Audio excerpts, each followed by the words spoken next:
really know who Nas is. If he's 22, he's born in 03. Not all of them, some of them. Yeah, I just seen the Breakfast Club.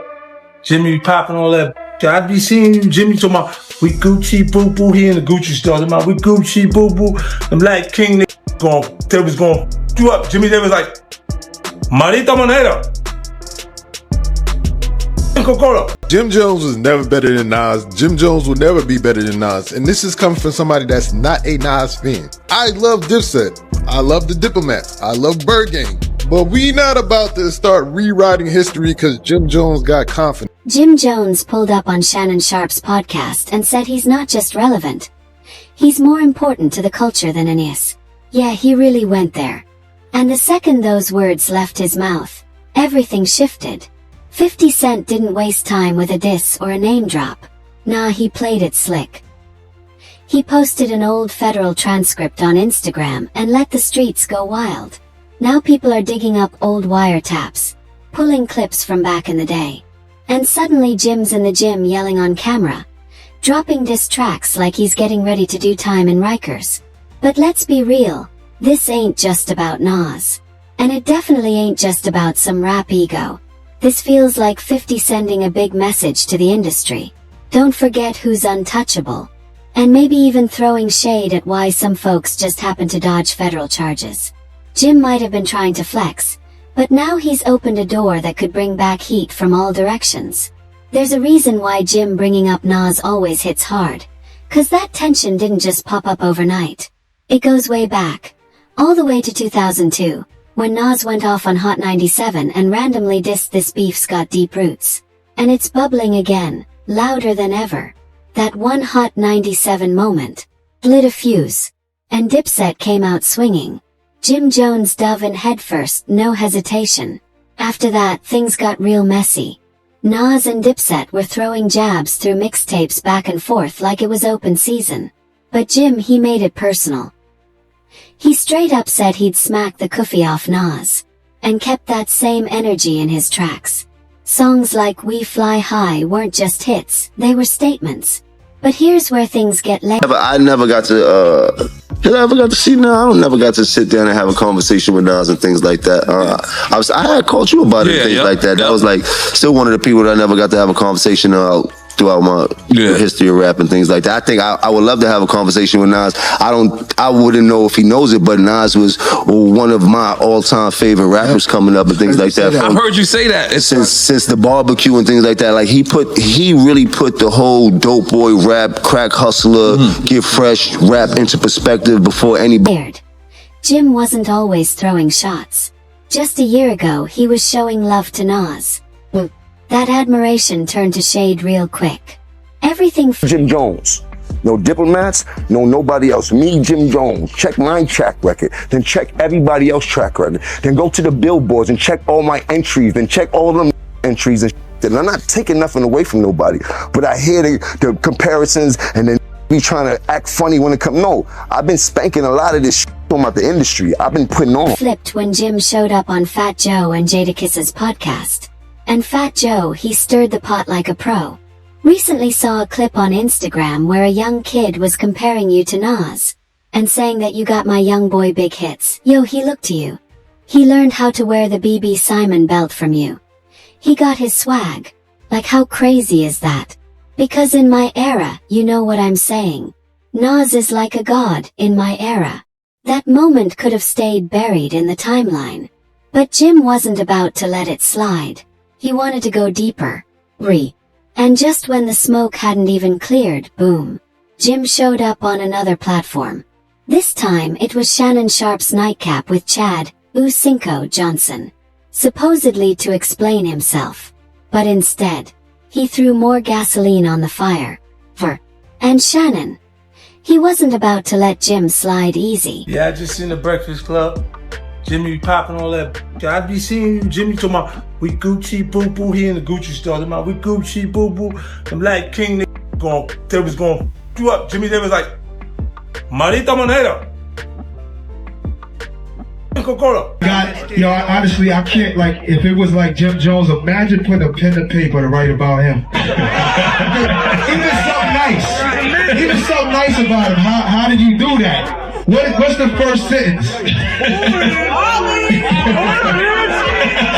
What the fuck you ready about Jim? I'm not anxious to hear the Jim Jones diss record. Like I'm like, yo. The used to have so nervous was like B.I.G., Pac, right? Even Cannabis, like Eminem, used to have you like, if we go at it, dog, we gotta go hard. You know what I'm saying? But these Jim Jones, like, I mean, I respect you getting your money. You're like, exactly, right? He kicked it off with, "Let me ask you a question." But what Jim said next, it made fans pause the whole episode like, did he really just say that? Just when you thought he was done comparing careers, Jim came back with another hot take.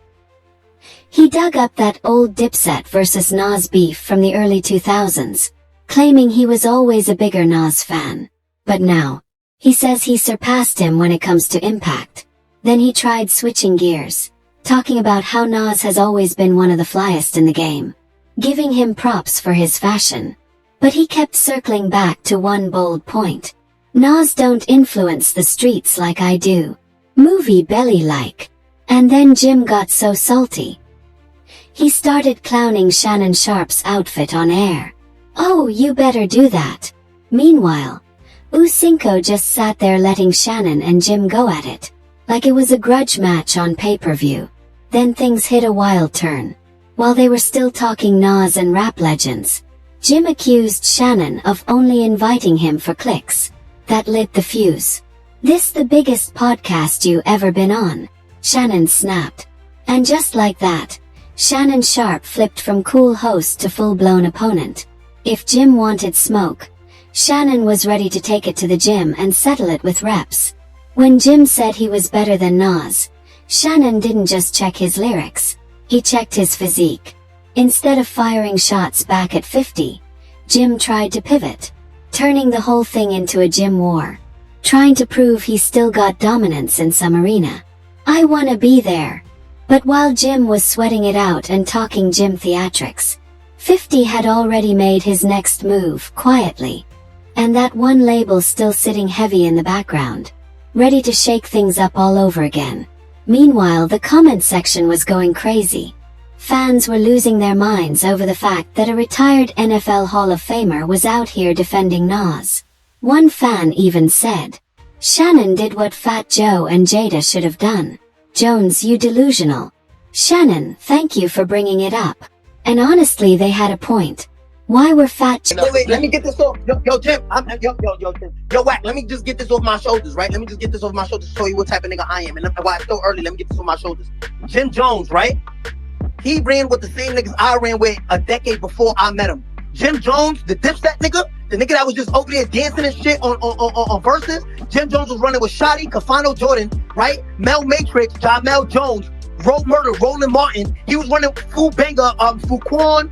I forgot his last name, Fuquan, some shit. He was running with all of the cats I ran with and got his daddy for. You know what Jim Jones did? That nigga did not take care of none of them niggas. Cause when I ran to them niggas, Shotty was sleeping on the rug. On fucking Madison between Tompkins and Troop. Mel Murder was on dates and Marcus Garvey was his baby mother. Joe and Jadakiss so quiet during that first interview? While all this drama played out in public, 50 Cent was posted in the shadows, watching it all unfold.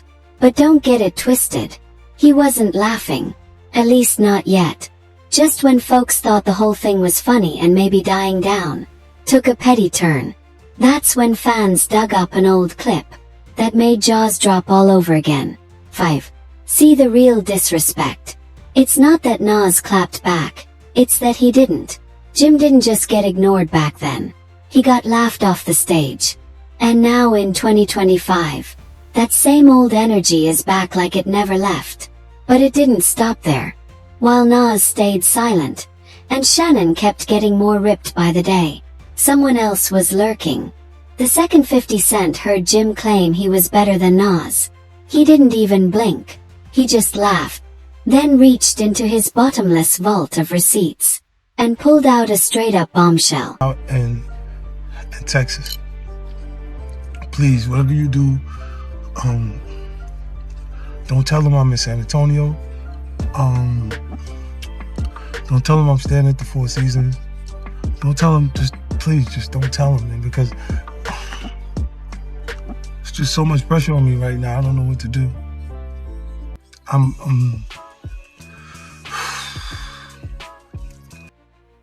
He brought back one of the most controversial rumors in hip-hop history, labeling Jim as Individual One. That one caption, it had the internet in shambles. 'Cause if you know, you know. Individual One wasn't just a nickname. It was a federal code name, pulled straight from the Tekashi 69 wiretap. During the 2018 9 Trey case. During Tekashi's trial, prosecutors played a phone call they claimed featured Jim Jones. He wasn't named outright, but was labeled Individual One. In that call, someone was allegedly telling gang members to violate Tekashi for flipping on the set. Now Jim's voice was never officially confirmed in court, and he was never hit with charges. But that didn't matter. Not to the blogs. And definitely not to the streets. 7.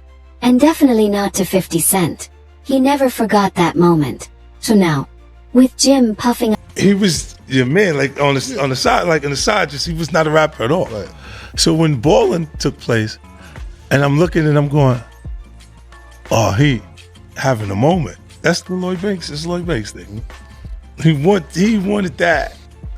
He was watching them be that, like Mace be that, and Cam be that, and looked at, and it was finally he had one. Mm-hmm. And I just looked, and I knew I just took the shot, Murder, to see, because I wasn't sure he was gonna go for it. Mm-hmm. But I was like, we like Jimmy better than you anyway, Cam. You gotta watch to see how he responds. And then you see, he like, oh shit, he really like that. give me this, get me Jimmy. Yeah, tell him we want you at the show, Jimmy.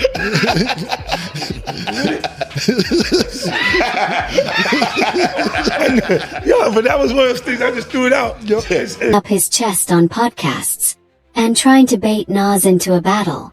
50 saw the perfect chance to remind everybody what time it is. He dove into the depths of his IG vault and reposted a meme he once deleted in a flash. The one that had people whispering, "So that's why they ain't pull him in. Say it ain't so, Jimmy."